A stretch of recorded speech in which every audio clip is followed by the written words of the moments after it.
And as we always in the offseason to close out this episode, we are going to be doing Mock Draft 3.0, which is. Oh, there we go. I might Is have to that not keep. copyrighted?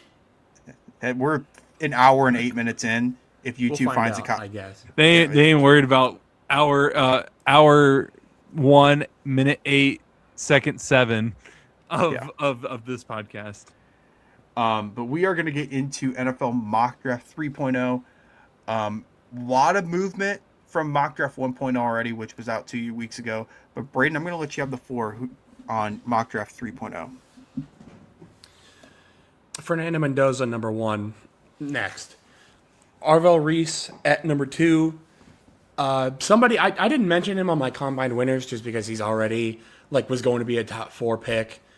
But, yeah, I mean, he ran well. He's a beast. He will, whether he ends up playing off ball, on ball, a little bit of both, wherever he ends up playing football will be, he will be a demon wherever he ends up playing. At number 3, we're going to have a little bit of fun today.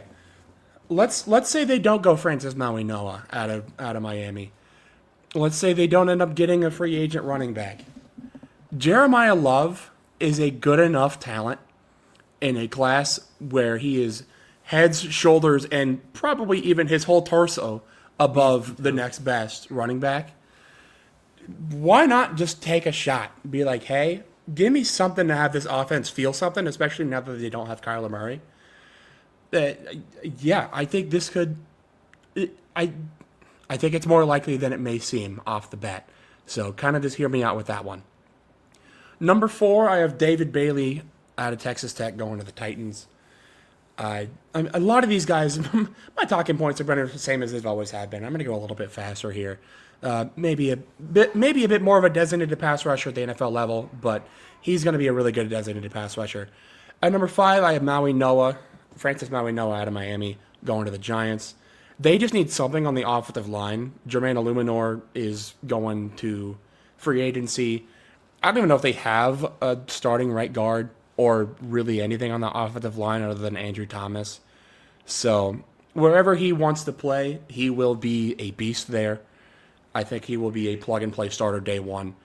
At number 6, I understand we talked about last week the Browns have no offensive linemen. I do understand that. But if Maui-Noah is off the board, I just don't think there is an offensive lineman that you can... if you want to reach on Monroe Freeling, the guy that I talked about, I could see it. But it feels a little bit rich right now. Maybe a little bit closer to draft day.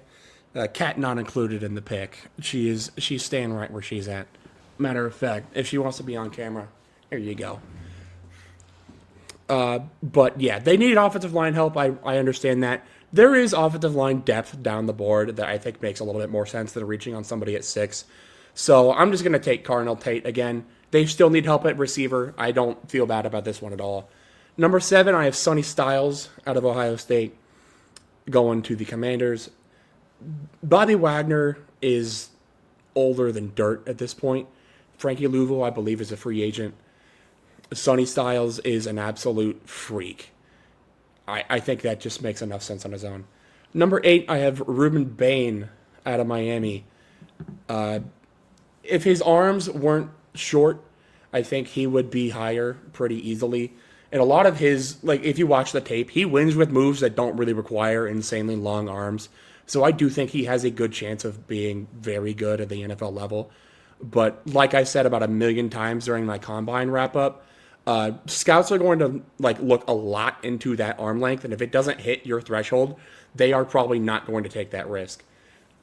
The Saints notoriously are a team that looks for length and size a lot, but that was more in the Sean Payton days. Nowadays, I don't really know, but I do know Ruben Bain is a very big edge rusher. I think he's 6'3", 270 off the top of my head. I don't remember exactly what he weighed in at the combine, but the Saints kind of just need something off the edge with Cam Jordan being 38. Carl Granderson, I think, maybe has a couple years left. I'm not sure. But I could definitely see him being an instant impact starter as well. At number 9, I have Mekhi Lemon out of USC. I guess maybe there were...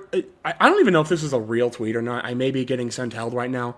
But I think I saw a couple reports saying that Mekhi Lemon didn't interview well with some teams. I'm not entirely sure. If that's so, that just solidifies me even more on Mekhi Lemon becoming a Chief, because that just kind of seems like their type. He also is just a really good receiver, so this just makes sense to me. And before Dawson punches me through the screen, I'm going to go ahead and move on to my next pick, Mansour What do you mean by Delane. that? I think you know exactly what I mean by that. And Mansour Delane out of LSU. This was Caleb Downs because I made this before that they announced that he had like degenerative knee issues. But thankfully, I was able to get a last second change in. And I think Mansour Delane is probably my next best defensive player on my board. Really good corner. You can kind of make an argument between him and Jermod McCoy as far as who you think is CB1 in this class. I give the edge to Delane just because he actually was healthy, actually like ran at the combine, and has tape for 2025. McCoy was recovering from a torn ACL, so wasn't able to participate at the combine, wasn't able to put any sort of film on tape for this year. But I think both of them are really good corners. Again, obviously, like top 10, you're going to have instant impact starters, so I'm going to stop using that tagline. But the Bengals just need something on defense, and this is a heck of a something. This random stray that I caught right there was crazy, but I guess I'll You move know on. I'm not wrong. I would rather not acknowledge that any further than I already did. Moving into. All right, there we go. I like the new sound, Brock. I appreciate that. Moving into my NFL mock draft 3.0. Me and Braden have the same first two picks, so I won't spend too much time. Mendoza's the Raiders. Arvell Reese the Jets. I have the Cardinals taking Maui Noah. Whoever the quarterback is, they have to protect him, and they've already invested in the offensive line with Paris Johnson. And they have good enough weapons. Maybe they could sign some more wide receiver, running back help. But I think offensive line is at the biggest need that the Cardinals need to address outside of quarterback. Braden and I both have David Bailey at 4 to the Titans, so I won't spend too much time on that. Number 5, I had think Caleb Downs here last week, but this week I have Manor Delane, the CB at LSU. Like kind of like the reasons Braden said for Cincinnati. He's probably the best corner in the class, even though it's him or McCoy. Just with McCoy, he hasn't played in a long time, whereas Delane put some good tape out there. And the Giants need cornerbacks desperately, so him with the Giants makes a lot of sense. This is the surprise that I have in my mock. I have Braden's boy Monroe Freeland going to the Browns. I don't know if I like this pick. Whoa. Yeah.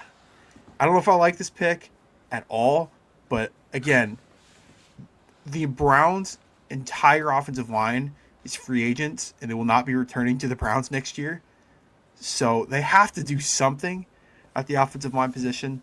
And I know Maui Noah's gone in this scenario, but you almost have to kind of reach or trade down in this.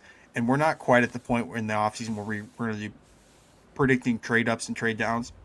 So I think Monroe Freeland makes a lot of sense for the Browns. I think we both had Ruben Bain at 7. Is that right? I had Ruben Bain at 8. You had Ruben. Okay, excuse me. Commanders just need defense. I could see this being Styles as well.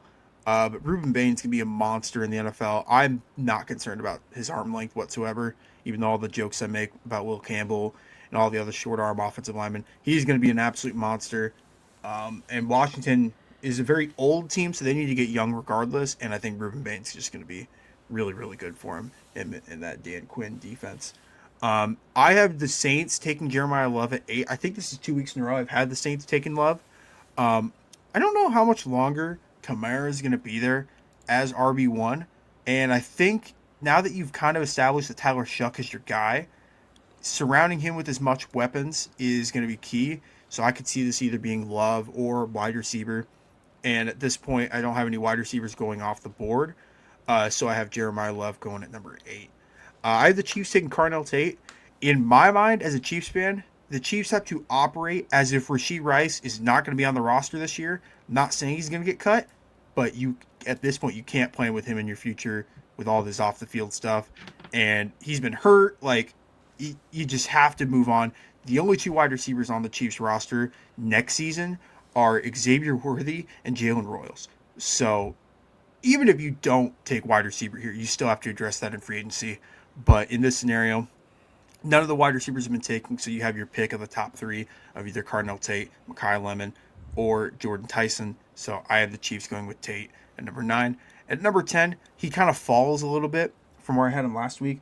But Sonny Styles at number 10. I have a tough time with these like tweener players where it's like it could be linebackers, it could be safeties, it could be edge rushers.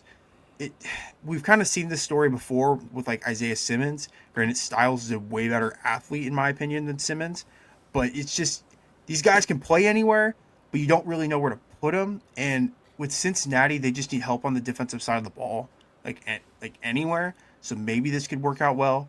But yeah, Cincinnati. This could either be Arvell Reese or it could be another edge rusher.